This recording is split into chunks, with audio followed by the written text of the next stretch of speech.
total of 35 different historical landmarks that are golf courses. And we're going to walk through each one that you can play. Sure, there's some beautiful ones that you already know, but we're not even able to get a tour of those facilities. So let's swing on in to the 19 courses that are public registered landmarks, swinging into Denver to one of the first municipal courses in the state. Built in 1913, this historical course did have some updates and rescheduled to have renovations in 2019, but it dates back to 1913.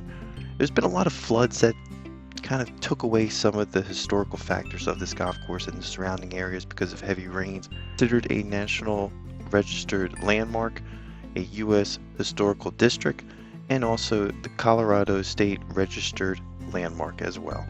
It's a beautiful course. It's kind of short, does pack a little bit of a punch, but overall this historical municipal course is available for public play and has a deep amount of history and full 18 holes to play. Now, if you have any other history that you want to add to this list, just write it down in the comment section. We'll be sure to update it. And again, golf is a game of misses, so if we get anything wrong, just know that everything's subject to change. We're trying the best we can to provide you the best historical information that we're able to find online.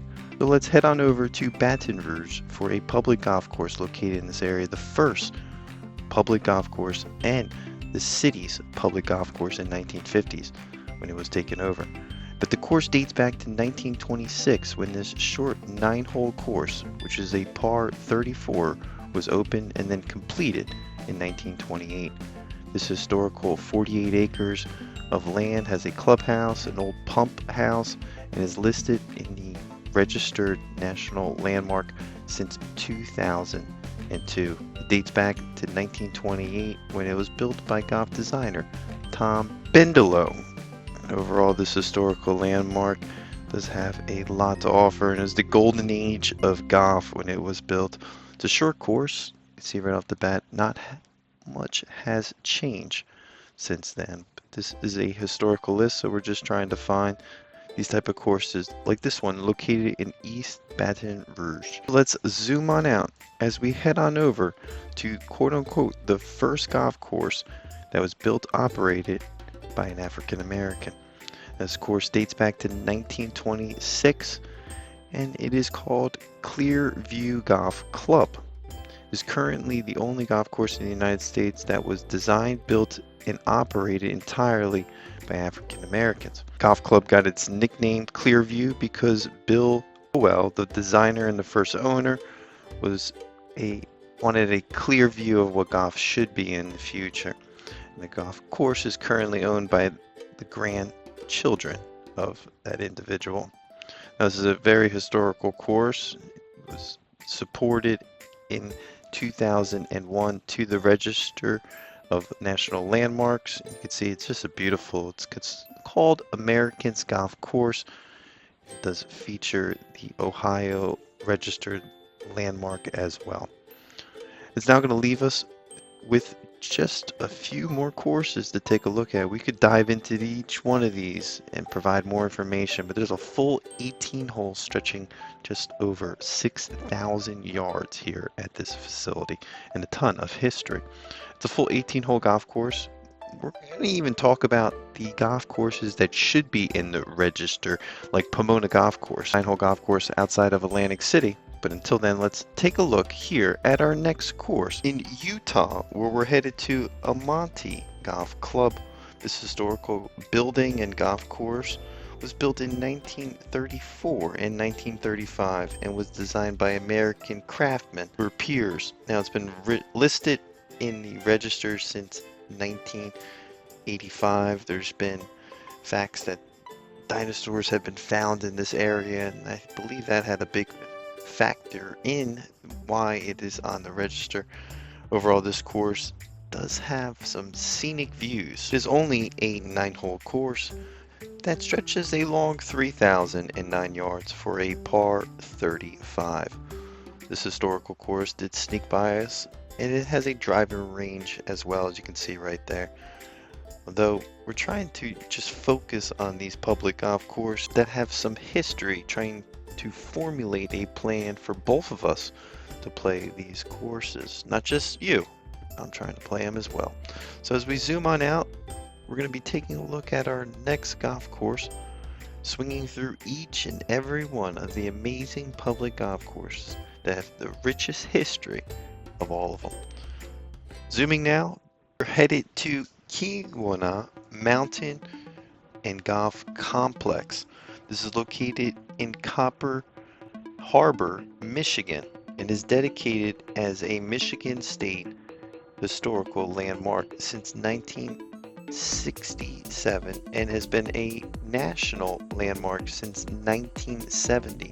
The course is open to the public.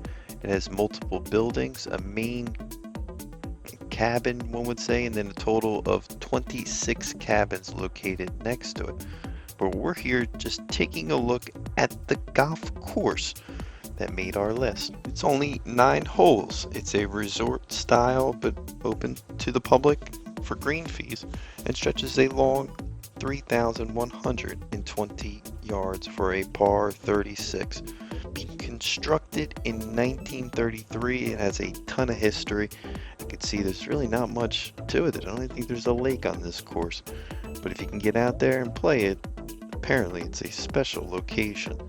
It's now going to leave us with just a few more courses left to play that are national landmarks.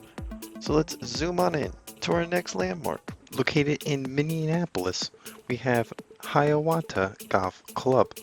Now this historical golf course has some history, being opened in 1935. It was constructed in 1929 and it was listed as a historical landmark in 2023. It's associated with an African American community, and this was a prominent area within the neighborhood on the south side that was important for social and recreational engagement within the neighborhood. This was a hub for golf. It used to be an old dairy farm, and it's located on about 236 acres of land. It's got some interesting history, and it might even changed names as of recently. It's still located to the Lake Hiawatha, which is also known as Rice Lake. And it's going to now move us into our next golf course that's also a historical landmark. These are all registered historical landmarks.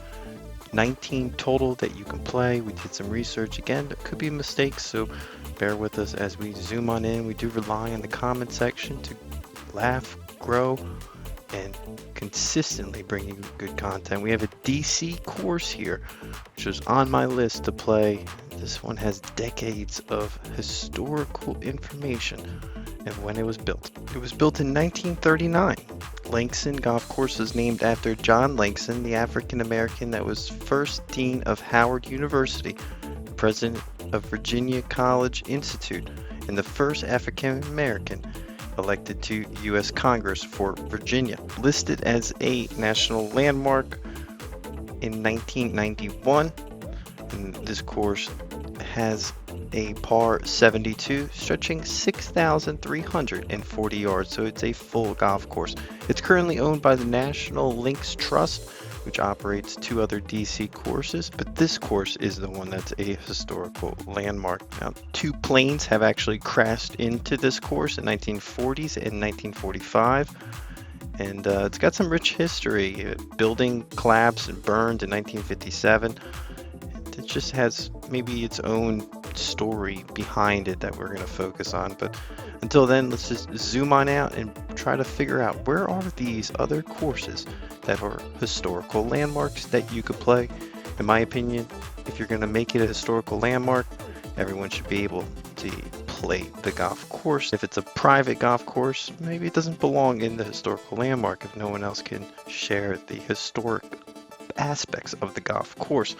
Just like this one here, Municipal Golf Course, first municipal golf course in Austin, Texas, and was established in 1924 when it was built and operated. Located on 141 acres of land, city of Austin leases it to the University of Texas since 1937. Along with its rich back history, it also has Hogan Hole, which is the Hall of Famer Ben Hogan played another individual in an expedition round in 1950s prior to the 1950 U.S. Open, where Ben Hogan was on the tee box, quoted saying, "Where is the fairway?" Couldn't find the fairway. Ended up birdieing that par 3 now called the Hogan Hole. So it's got some interesting aspects. You could find some signatures throughout the golf course. It's definitely a Texas landmark or public historical golf. Now, let's zoom on out. As we take a look at our next historical course, we're going to be zooming in to North Carolina to Meadowbrook Country Club at this very short 9-hole course that was founded in 1957 and throughout the 1960s, when the course was the first founded private country club for African Americans, and being constructed and complete in 1961. The course was designed by Gene Ham, and it's located on about 120 acres of land. It's listed as a registered national place since 2009. It also has a 1-story concrete building associated with the clubhouse. Let's zoom on out, but we're not going too far away as we zoom on in to our next golf course on this list of golf throughout the world.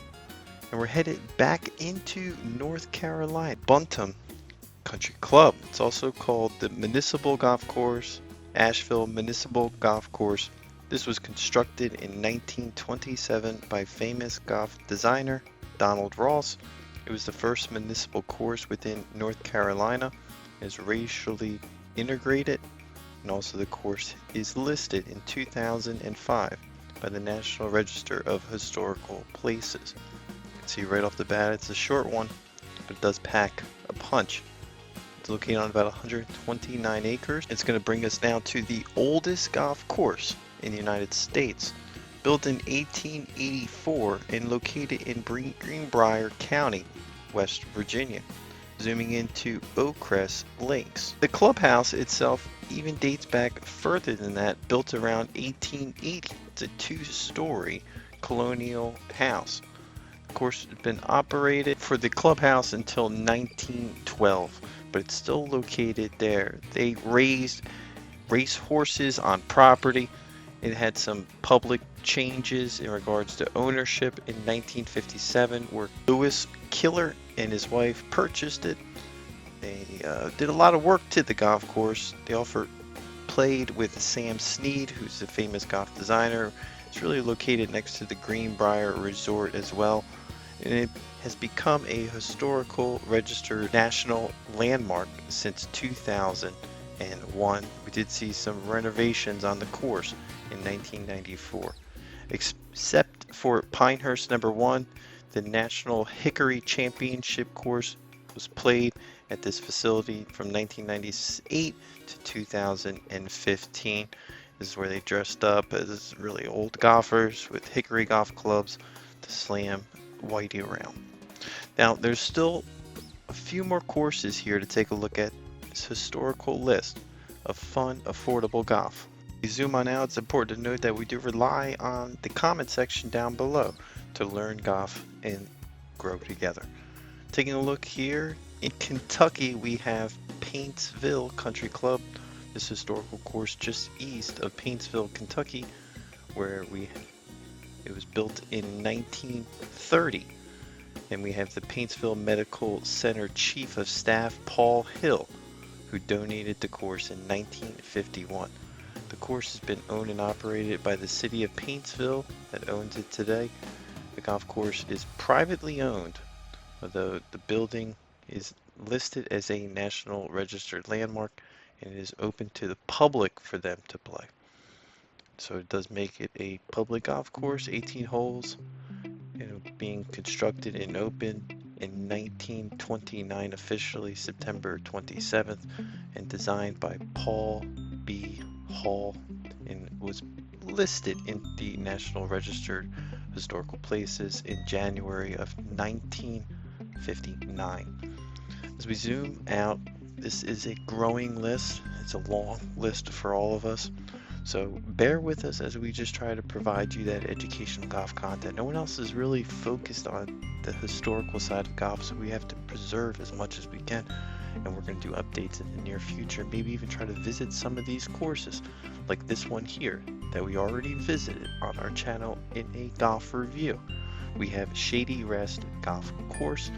This historical golf course, established in 1951 as one of the first, if not the first, African-American country club in the United States, and from 1931 to 1963 it was the home of John Shippen, the first African-American golf professional and first African-American to compete in the U.S. Open. It was added to the National Register Historical Places July 7th, 2022. Significant achievements taking place at the clubhouse here. It's actually not where you would check into the clubhouse, that's a historical clubhouse. It's also listed as a New Jersey registered historical landmark as well. The history of this course, the farm that used to lay there before the course, is very interesting in itself, and I recommend taking a look at our golf channel as we walk through a deep dive into the history of one of the first African-American golf clubs, though I can argue that Pomona Golf Course could be one of the first as well. This course only features 9 holes, has 6 tennis courts, horseback riding, a diamondback baseball field, a shooting range, some other amenities when it first opened in 1923, and also had a name change when the township converted it into a public golf course. The name was Scott Hills Country Club. The course was renamed back to its original name in 2021 after 100 years of being open. The course is listed also as a New Jersey Black Historical Trail in 2022. Now let's zoom on out as we take a look at other historical courses throughout this area. We're just taking a peek right now, and this is one of the great videos that we're able to do and visit one of these courses. So far I have 1 out of 19. How many do you have? Write it down in the comment section down below. You can see it's a short course. I'll tell you what, it doesn't feel like you're in a city at all when you're playing that course. It's tight, but you also don't feel like you have roads next to you, or it definitely is a tight course though. But for a 9-hole golf course, I enjoyed playing that. So let's zoom on out to our next facility located in Arkansas. We have Sylvan Hills Country Club Golf Course. It also is called The Greens at North Hill Municipal Golf Course, located in Sherwood, Arkansas. This was constructed on 120 acres of land, with construction building during the golden age of golf in 1927. The original name, Sylvan Hills, was built and designed by Justin Matthews Company, and it was added as a historical landmark in 2010 due to social significance in association with entertainment and recreation throughout the area. From 1957 to May of 2007, the course was called North Hills Country Club. So multiple name changes, but one thing will never change. It's an historical landmark, and it's not going anywhere, and it's open to the public for you to play, built by Justin Matthews. With just a few more courses, let's zoom on into Florida, where there's capitals of wonderful golf that we've already played on this channel. We have the Terrace Golf and Country Club. This golf course is located in Temple Terrace, Florida. It was designed by Tom Bendelow, opened in 1922, added to the National Register of Historical Places October 30th, 2012. Clubhouse became part of what is now Florida College in the 1930s, and in 1925 the Florida Open was first played at this facility. We didn't see until 2011 the first U.S. Pro Hickory Championship golf course take place at this facility. There's also a Florida National Landmark as well. As we zoom on out, there's so much great golf left to look at. Hopefully this list is providing some educational content for you and yours. So let's zoom on in to this beautiful list of 19 courses. That's almost 25 minutes long somehow. Taking a look now at a course in Deadwood that I'm kicking myself for not playing when I was out this way, playing South and North Carolina. Hawk Lake Country Club. This country club located in Deadwood, South Dakota. It was built in 1934, listed as a National Register Historical Places in 2005. It is a 9-hole par 3 course, been built in the 30s by Lawrence Hughes, and is a famous golf designer who also designed Thunderbird Country Club and some other amazing golf courses in California, like Rancho Mirage. You can see this is a very short par 3 course, but being that old and being such a unique, interesting part of the United States, you can zoom on out, kicking myself for not playing that course. I did get to play something close to that, but not a historical landmark. Now this list provides all those historical landmarks for you to play in the near future. Taking a look at our next course, located outside of Chicago. Listed as the oldest and most preserved 9-hole municipal course in the state. It was constructed just a few years into the 1990s. It was named after William H. Wing, who donated the land to a park in 1902. The course was designed by Tom Bendelow, designer who laid out about 600 golf courses over his lifetime. Now, Wing Park Golf Course officially opened September 5th, 1908, and it was continuously open since then. It's a golf course in Chicago near Lake Forest that was built in 1892. A year later, Chicago Golf Club, the nation's first 18-hole golf course, was built. So there's a lot of history throughout this area, but more importantly, the history is here at a course that each one of the golf holes have their own name. It's located in a park, and its property is listed as a National Park Service since February of 2008, and that leaves us with just one more golf course to take a look at. This is not in any order, if anything, just alphabetical order. Try to keep it as simple as possible. I didn't want to make it a top 19 golf courses to play. I think it's important to visit each one of these historical golf courses. Here at number 1, we have the Winter Park and Country Club, a staple for historical golf throughout the area. If you know Winter Park, you know it's located not too far from Orlando. I myself for not playing this course when I visited Orlando, but rest assured it's on our list of golf courses that we will be playing. Located in Winter Park, Florida, and opened in 1914. The course itself is only 9 holes. It's a par 3 walking course that stretches 2,470 yards from those back tees. We have this listed hopefully in the near future to play. It's one of those backyard type feels, very short course, but with all that rich history, we have to make sure to add it to our list of golf courses. If you made it this far, we do want you to subscribe down below to the Professor, an independent golf channel focused on fun, affordable golf in your area. If you're not watching, at least go play a little bit of golf today. And if not, target some new golf courses in your backyard. Trying to focus on fun, affordable golf on this channel? Well, subscribe down below for more golf reviews.